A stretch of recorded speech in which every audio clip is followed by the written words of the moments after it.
Today's topic is very important topic, how to evaluate a antenatal patients. So this topic is very informative for the general practitioners.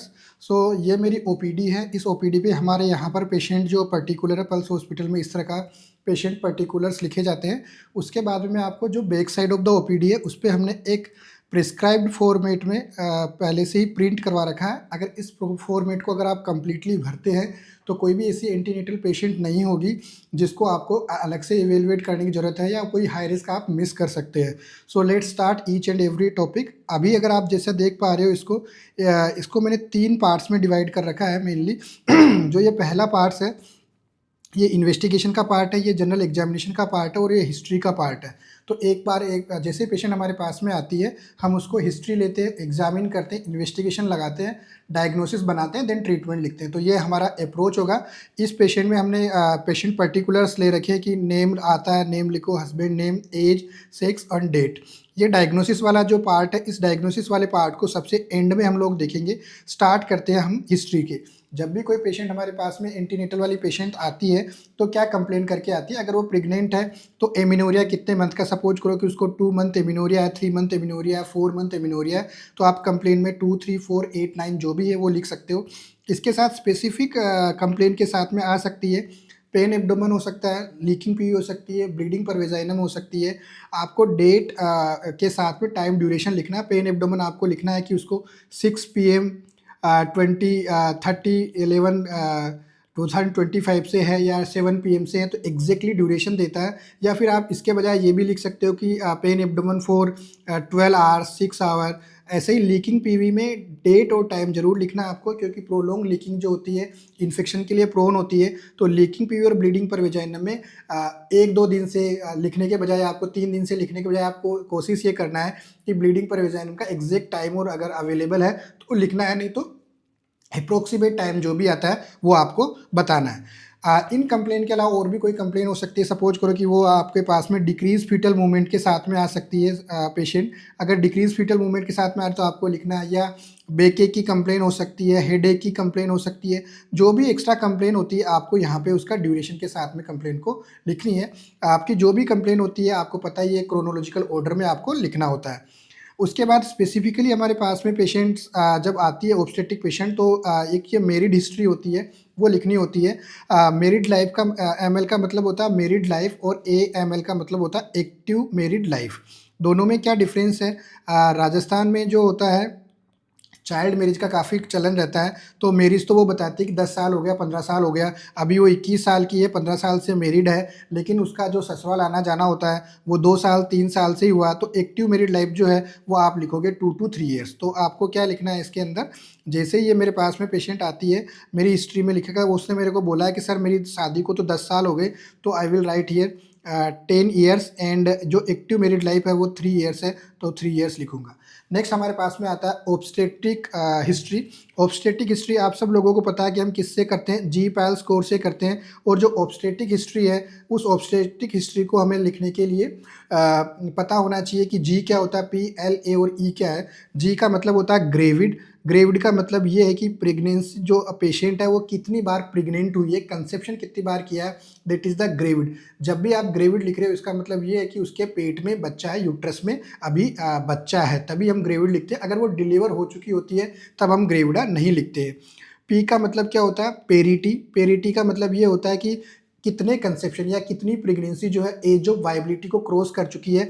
India में ये as of viability जो होती है 28 week के लिए होती है, बाकी कई जगह पे 24 और 26 वीक भी है.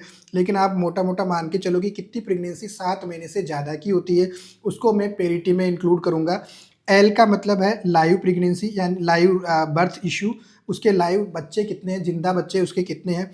A का मतलब है अबॉर्शन, और अबॉर्शन जो होता है वो आपको कैसे आइडेंटिफाई करना होता है. ऐसा कोई भी कंसेप्शन जो 500 ग्राम से कम का है, बेबी का वेट 500 ग्राम से कम है, प्रीवियसली 20 वीक माना जाता था कि 20 वीक से कम और 500 ग्राम से कम वाला जो भी कंसेप्शन होता है वो अबॉर्शन में इंक्लूड होता है। लेकिन अभी इसको 24 वीक लेटेस्ट जो एमटीपी एक्ट आया है उसके अकॉर्डिंग हम 24 वीक को पीओजी जो होता है उसको अबॉर्शन में इंक्लूड कर सकते हैं।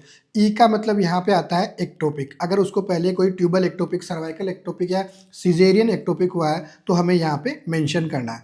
अब इसके बाद हमारे पास आता है कि यार ये तो हमने समझ लिया हिस्ट्री कैसे लेनी है। अब ऑब्स्टेटिक हिस्ट्री सपोज करो कि इसके चौथा प्रेगनेंसी है, तो ये 4th ग्रेविडा पेशेंट है मेरी, इसको मैंने लिख दिया 4th ग्रेविडा। इसका 4th ग्रेविडा है, 2 पेरेटी है, 1 इसका लाइव बर्थ है, 1 अबॉर्शन है, तो इसका टोटल कितना हुआ, और एक्टोपिक 0 है। तो अगर इसको मैं इस तरह का लिखूंगा तो इसका मतलब ये समझूंगा कि ये चौथी बार प्रेग्नेंट हुई है, 2 बार इसके जो है बेबी जो है 28 वीक से ज़्यादा हुआ, उन 2 में से केवल एक ही बच्चा इसमें जिंदा है और 1 बार इसको अबॉर्शन हुआ और ये चौथी बार प्रेग्नेंट हुई है। सबसे पहले जब हम हिस्ट्री ले रहे होते हैं तो इसको लेना होता है कि हमें फर्स्ट देखना होता है कि P1 यानी कि पहली जो पेरिटी होती है उसमें क्या हुआ। सपोज करो इसका नॉर्मल डिलीवरी हुआ था, फर्स्ट वाला जो प्रेगनेंसी है इसका नॉर्मल डिलीवरी हुआ था। तो जब भी कभी नॉर्मल डिलीवरी की हिस्ट्री ले रहे होते हैं तो एक लाइन में सब कुछ लिखना है। तो एक लाइन में लिखना है ये, तो हम यहाँ लिखेंगे FT full term normal vaginal delivery, या आप लिख सकते हो FTND full term normal delivery लिख सकते हैं।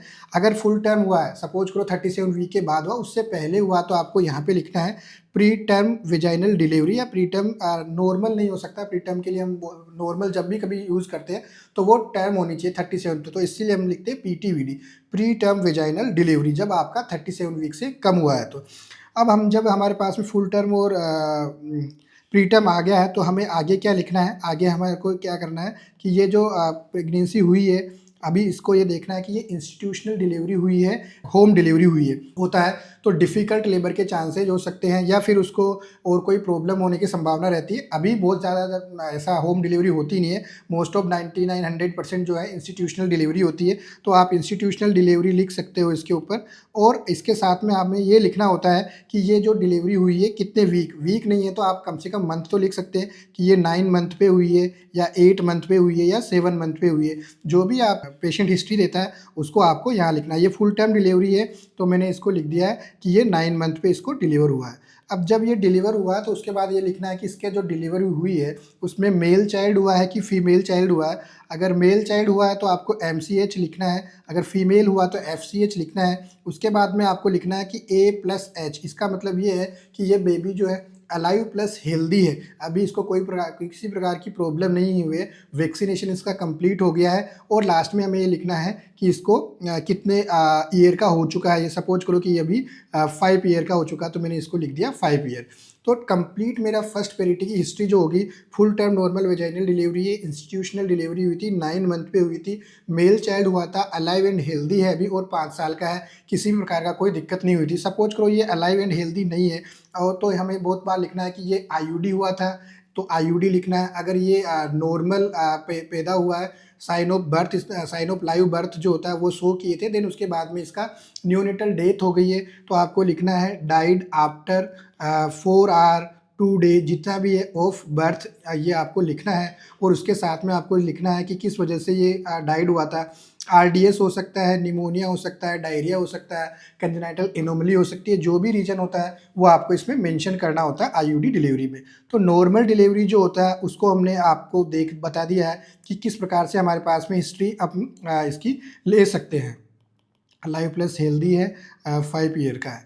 अब इसके बाद में आता है सेकंड डिलीवरी। अब सेकंड डिलीवरी को अब आप ऐसे मान के चलो कि ये अभी नॉर्मल नहीं हुआ है, इसको सिजेरियन सेक्शन करना पड़ा है। तो सिजेरियन सेक्शन की हिस्ट्री लेने के लिए हमारे पास में क्या होगा कि हमें ये देखना है कि ये फुल टर्म सिजेरियन हुआ है कि प्री टर्म। अगेन सेम है, LSCS है, लोअर सेगमेंट सिजेरियन सेक्शन हुआ है। तो उसका अब रीज़न क्या है, यहाँ पे सारे के सारे इंस्टीट्यूशनल होते हैं। आप ये जरूर लिख सकते हो कि जो इंस्टीट्यूशनल हुआ है ये गवर्नमेंट में हुआ है कि प्राइवेट हॉस्पिटल में हुआ है। लिखने का इन्फॉर्मेशन देने का एक तरीका ये होता है कि गवर्नमेंट हॉस्पिटल में रिस्क टेकिंग कैपेसिटी जो होती है थोड़ा ज़्यादा होती है। सर्टेन रीजंस की वजह से जो प्राइवेट हॉस्पिटल्स होते हैं वो इतना रिस्क ले नहीं पाते हैं। तो हमें एक आइडिया लग सकता है कि यार जो सिजेरियन सेक्शन हुआ है वो इलेक्टिव हुआ है कि इमरजेंसी, वास्तविक में जो इसको इमरजेंसी सिजेरियन सेक्शन हुआ उस वजह से हुआ है। देन उसके बाद में आपको हमेशा यहाँ पे एक चीज़ लिखनी है कि इसका इंडिकेशन क्या है, सिजेरियन होने का कारण क्या है वो आपको लिखना है, और सिजेरियन क्यों हुआ है। सपोज करो कि आपका फीटल डिस्ट्रेस की वजह से हुआ है, फेल्ड इंडक्शन की वजह से हुआ है, या प्रीवियस सिजेरियन स्कार टेंडरनेस की वजह से हुआ है, या फिर कोई प्लासेंटा प्रीविया है उसकी वजह से हुआ है, या सीपीडी की वजह से हुआ है। जो भी रीजन होता है उसमें आपको यहाँ पे मेंशन करना होता है कि इस रीजन की वजह से हमारा इसका सिजेरियन किया गया है। जब ये सिजेरियन हुआ था तो उस वक्त हमारा बेबी जो है, सपोज करो इसमें फीमेल चाइल्ड पैदा हुई थी, वो अभी अलाइव प्लस हेल्दी है और 3 साल की है। तो मेरे पास में ये कंप्लीट सिजेरियन की हिस्ट्री हो गई है कि बेबी 3 साल का है, फीमेल चाइल्ड हुई थी, फीटल डिस्ट्रेस की वजह से हमें इसका LSCS करना पड़ा था। नंबर थर्ड जो हम इसमें देखते हैं कि हमें अब अबॉर्शन की हिस्ट्री लेनी है। तो अबॉर्शन की हिस्ट्री हम किस प्रकार से ले सकते हैं। अगर मैं अबॉर्शन की हिस्ट्री ले रहा हूँ तो सबसे पहले जब अबॉर्शन की हिस्ट्री ले रहे होते हैं तो हमें ये देखना होता है कि थर्ड पेरिटी जो हुई थी वह अबॉर्शन हुआ। अबॉर्शन दो टाइप के होते हैं कि ये अबॉर्शन जो हुआ है ये स्पॉन्टेनियस अबॉर्शन है या ये कौन सा इंड्यूस्ड अबॉर्शन है। इंड्यूस्ड का मतलब ये होता है कि अगर आपने कोई मेडिकल टर्मिनेशन ऑफ प्रेगनेंसी करवाया है, चाहे मेडिकल मीन्स ऑफ अबॉर्शन लिए हैं, तो वो इंड्यूस्ड अबॉर्शन है, नेचुरली ख़त्म नहीं हुआ। अगर बेबी नेचुरली मिस्ड अबॉर्शन में चला जाता है तो आपको लिखना है स्पॉन्टेनियस अबॉर्शन। अब ये स्पॉन्टेनियस अबॉर्शन जो हुआ है इसका पीरियड ऑफ जेस्टेशन कितना एग्जैक्टली अगर आपको मिल जाती है हिस्ट्री तो आपको एग्जैक्टली लिखना, नहीं तो पेशेंट से पूछना, वो बताता है कि सर 1.5 महीने का था, 2 महीने का था, 3 महीने का था। तो अगर वो बोलता है कि 2 महीने का हमारा बच्चा खराब हो गया था, 2 मंथ/9 मंथ, यानी कि टोटल 9 महीने की प्रेगनेंसी होती है, उसमें से 2 महीने इससे अपना बेबी का अबॉर्शन हुआ है। उसके बाद आपको लिखना है कि ये जो अबॉर्शन है ये फॉलोड बाय इवैक्यूएशन है कि नॉट फॉलोड बाय इवैक्यूएशन है। इसका मतलब ये है कि सफाई, पेशेंट को पूछना है कि आपकी सफाई हुई थी, फॉलोड बाय इवैक्यूएशन और नॉट फॉलोड बाय इवैक्यूएशन। तो ये आपने लिख दिया है। अगर इंड्यूस्ड अबॉर्शन है तो आपको इंड्यूस्ड अबॉर्शन लिखना है। अगर नॉट फॉलोड बाय अबॉर्शन है यानी कि सॉरी इवैक्यूएशन है तो आपको नॉट फॉलोड बाय इवैक्यूएशन लिखना है। लास्ट जो आपकी लाइन आती है ऑब्स्टेट्रिक हिस्ट्री में, ये लिखना होता है आपको कि जो कोई भी last delivery, last caesarean section या लास्ट अबॉर्शन ये कितने टाइम पहले हुआ है। सपोज करो कि ये मेरे पास में 2 ईयर पहले हुआ है तो मुझे लिखना है इसका 2 ईयर। अगर ये 1 साल पहले हुआ तो 1 साल लिखना, सिजेरियन 3 साल पहले का तो 3 साल लिखना, 2 साल 2 महीने की या 6 महीने पहले डिलीवरी हुई तो वो लिखना आपको। तो ये अबॉर्शन, LSCS और जो आपकी नॉर्मल डिलीवरी होती है उसका हमारे पास में कंप्लीट हिस्ट्री हो गई है।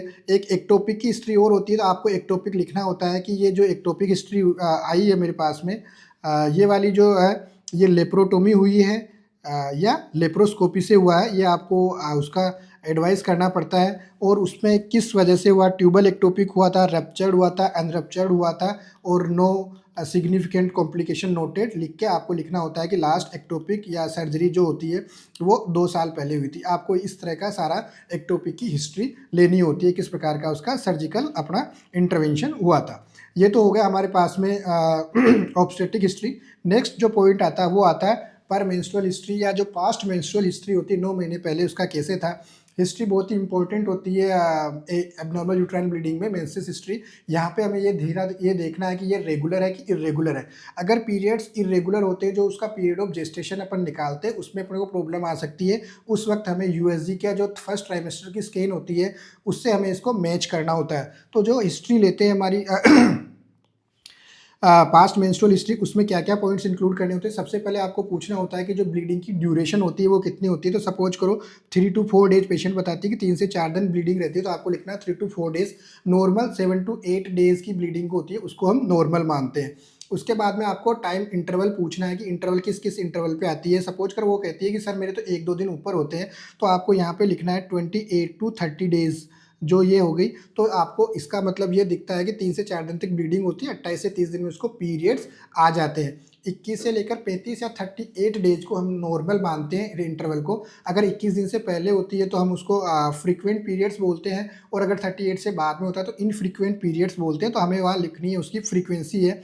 अगर रेगुलर आ रहा है तो रेगुलर लिखना है। फ्लो कैसा है, नॉर्मल फ्लो जो होता है वो जनरली 4-5 पेड का इस्तेमाल करते हैं शुरू के 1-2 दिन बाद में, उसके बाद पेड्स की उसका नॉर्मल हो जाता है, काउंट आधा हो जाता है। लेकिन कभी भी अगर आप वो कहते हैं कि सर पहले मैं 4 पेड्स लगाती थी, अब मुझे 6 पेड या 8 डबल पेड हो जाते हैं, तो उसका मतलब है उसका फ्लो बहुत ज़्यादा हो रहा है, ब्लड क्लोट आ रहे हो तो फ्लो ज़्यादा होता है। तो आपको ये लिखना है कि नॉर्मल फ्लो है कि हाई फ्लो है। उसके बाद आपको लेना होता है हिस्ट्री की, इसका पेन जो है डिस्मेनोरिया बहुत ज़्यादा होता है, ब्लड क्लॉट है या नहीं है, वो आपको इसमें लिखना होता है। अगर रेगुलर नॉर्मल फ्लो है तो कोई दिक्कत बात नहीं, इरेगुलर है तो फिर आपको पीरियड ऑफ जेस्टेशन जो होती है यूएसजी से आपको उसको मैच करना होता है। Last date of menstrual period हमें उसको पूछना होता है, LMP last menstrual period. Suppose करो उसने मुझे बताया कि मेरा 15 अगस्त को मेरा लास्ट पीरियड आया था, तो 15 अगस्त के हिसाब से मैंने लिख दिया और फिर मैं नेग्लिज फॉर्मूला 9 मंथ 7 डेज करके मैं निकाल लूँगा। तो इससे मेरी जो ईडीडी आएगी 22/5/26 आती है, उसी के अकॉर्डिंग मैं पीरियड ऑफ जेस्टेशन निकाल लूँगा। तो ये हमारे पास में पास्ट मेंस्ट्रुअल हिस्ट्री जो होती है उसको हमने कंप्लीट किया है। देन नेक्स्ट जो फास्ट हिस्ट्री और फैमिली हिस्ट्री जो नॉर्मल सभी पेशेंट्स में हम लेते हैं, वही पूछना है कि आपके मेडिकल और सर्जिकल हिस्ट्री किसी भी प्रकार का कोई BP, sugar, diabetes, thyroid, operation हुआ, खून चढ़ा, किसी दवाई से एलर्जी है, घर में किसी को कोई दिक्कत है, क्रोनिक कोई दवाई ली है, वो सारी की सारी हमें लिखना होता है। अगर ये बोलते हैं कि एनएडी तो एनएडी लिखना, नो कोई एब्नॉर्मलिटी नहीं है या नोट सिग्निफिकेंट है तो हमें कोई सिग्निफिकेंस नहीं लिखना है। ट्रीटमेंट पार्ट पर हम बाद में आएंगे। इतना सब कुछ अगर हमने कर लिया है तो हमारा नेक्स्ट जो पार्ट आता है वो आता है एग्जामिनेशन। तो एग्जामिनेशन के लिए ये पॉइंट्स जो होते हैं, ये आपको पॉइंट्स लेने हर एक पेशेंट पे लेने होता है। आपको जैसे पेशेंट अपने पास में आती है देखना है कि उसकी जनरल कंडीशन कैसी है, एवरेज है, पुअर है, फेयर है, ये देखना है आपको। ऊपर से लेकर नीचे तक उसका लुक देखता है, उसी से पता जाता है। टेम्परेचर चाहिए तो आपको अपनी स्टाफ को बोल के हर एक पेशेंट का टेम्परेचर आप रिकॉर्ड कर सकते हैं, 98 डिग्री है। अगर नहीं कर पाते तो कम से कम आपको टच करके देखना और लिखना है कि फेब्राइल है कि एफेब्राइल है। इसके बाद ये 3 जो पैरामीटर्स होते हैं वाइटल्स, इसके बीपी, पल्स और रेस्पिरेटरी रेट जो होती है वो आपको मेंशन करनी होती है। बीपी जो है 100/70 हमने लिख दिया है। पल्स रेट जो इसकी चल रही है 90 पर मिनट चल रही है। रेस्पिरेटरी रेट 18 पर मिनट का हो रहा है। और आपको सेचुरेशन भी मेंटेन करना होता है कि ये 98% सेचुरेशन मेंशन किया ऑन रूम एयर जो है ये मुझे मिला था। उसके बाद में आपको उसकी पेलर, इक्टेरस और पिडलिडिमा, बाकी लिम्फेडेनोपैथी हो गया या अदर कोई भी अपन चीज़ें देखते हैं। प्रेगनेंसी में इतना कुछ सिग्निफिकेंस नहीं, लेकिन अगर आप देखना चाहो प्रिकल जो हमारा निमोनिक होता है उसके अकॉर्डिंग आप सारा चीज़ें देख सकते हो। लेकिन पेलर, इक्टेरस और पिडलिडिमा ये 3 चीज़ें आपको नोट करनी है। लोअर पाल्पेब्रल कंजक्टिवा पे देखना आपको कि लोअर पाल्पेब्रल कंजक्टिवा में पेलर प्लस है कि प्लस प्लस है। अकॉर्डिंग टू आपको उसी तरह से इन्वेस्टिगेशन करवानी है। जब आप लोअर पाल्पेब्रल कंजक्टिवा पर देख रहे हो उसी वक्त आपको स्क्लेरा पे इक्टेरस नोट करनी है कि इक्टेरस प्रेजेंट है कि नहीं है। और पिडलिडिमा, शिन ऑफ द जो लोअर लेग है बोन, शिन बोन पे आपको हमेशा प्रेस करके देखना है और देखना है कि इसका कोई पिटिंग इडीमा तो नहीं है। प्रेगनेंसी में मोस्ट ऑफ द इडीमा जो आता है वो पिटिंग इडीमा आता है, तो आपको इन तीनों चीज़ों को देखना है। रेस्पिरेटरी और सीवीएस सिस्टेमिक एग्जामिनेशन के लिए आपको ये देखना है कि जब कभी भी पेशेंट एंटीनेटल विजिट करती है तो आपको देखना ही देखना है। अगर आप हर बार नहीं देख पाते हो तो एटलीस्ट एक बार का रिकमेंडेशन है कि जब भी आपके पास में फर्स्ट विजिट पे आती है पेशेंट तो आपको उसकी रेस्पिरेशन यानी कि बायलेटरल एयर एंट्री देखनी है। कोई भी एडिड साउंड है या क्रिपिटेशन है, वीज वगैरह आ रहा है, वो सारे के सारे आपको एक बार देखने हैं और एक बार तो लिखना ही है। देन सीवीएस भी S1 S2 S3 आपको नोट करनी है, कोई मरमर वगैरह तो नहीं है, वो आपको देख के एक बार इसको मेंशन करना है। इसके साथ बहुत इंपॉर्टेंट चीज़ होती है जो वेट, हाइट और बीएमआई होती है, फर्स्ट विजिट का बहुत इंपॉर्टेंट होता है। उसी के अकॉर्डिंग हमें पता चलता है कि इस वेट जो पेशेंट का है कितना गेन हुआ है। बहुत ज़्यादा तो गेन नहीं हो रहा, बहुत कम तो गेन नहीं हो रहा। 10 से 15 किलो का वेट गेन हम नॉर्मल मान के चलते हैं। तो इनिशियल विजिट पे जो होता है वो हमें नोट करके रखना होता है। उसी हाइट भी देखनी होती है और बीएमआई जो होती है इनिशियल वेट के अकॉर्डिंग या प्री प्रेगनेंसी वेट के अकॉर्डिंग हमें बीएमआई निकाल के उसको एक बार ओबेसिटी में कैटेगराइज करना होता है। देन हमको हर विजिट पे उसका वेट मेजर करना होता है और उसको देखना होता है कि ये किस प्रकार से इसका गेन कर रही है। उसी वक्त हमें न्यूट्रिशनल स्टेटस भी पता कर लेना होता है पेशेंट का। आप उसके चेहरा देख सकते हो, बाल देख सकते हो, फ्रेजाइल है कि नहीं है, स्किन का कलर, टोन वगैरह जो आपको समझ में आ जाएगा। तो उसका न्यूट्रिशनल स्टेटस के अकॉर्डिंग ही आपका प्रिस्क्रिप्शन जो होगा वो होना कि आपको मल्टीविटामिन्स देने हैं कि अलग से सप्लीमेंट्स देने कि नहीं देने, तो एक आइडिया लग जाता है।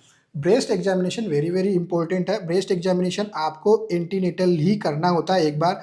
ये ब्रेस्ट एग्जामिनेशन होता है तो प्री एग्जिस्टिंग कंडीशंस होते हैं निप्पल की, कोई सोर निप्पल हो सकता है या क्रेक्ड निप्पल हो सकता है या रिट्रैक्टेड निप्पल होता है। तो उसमें हम ये ब्रेस्ट के एग्जामिनेशन से हम प्री एंटीनेटली चेक कर लेते हैं। तो हमें पोस्ट नेटल जब बेबी को फीड करवाना होता है तो प्रॉब्लम नहीं आती है। और जब हम चेक कर रहे होते हैं तो उसी वक्त जो मदर और जो पेरेंट्स होते हैं उनको हमें ब्रेस्ट फीडिंग के फ़ायदे और जो टेक्निक होती है उनके लिए सेंसिटाइज करना होता है ताकि वो अपने बेबी को अच्छे से फीड करवा सके।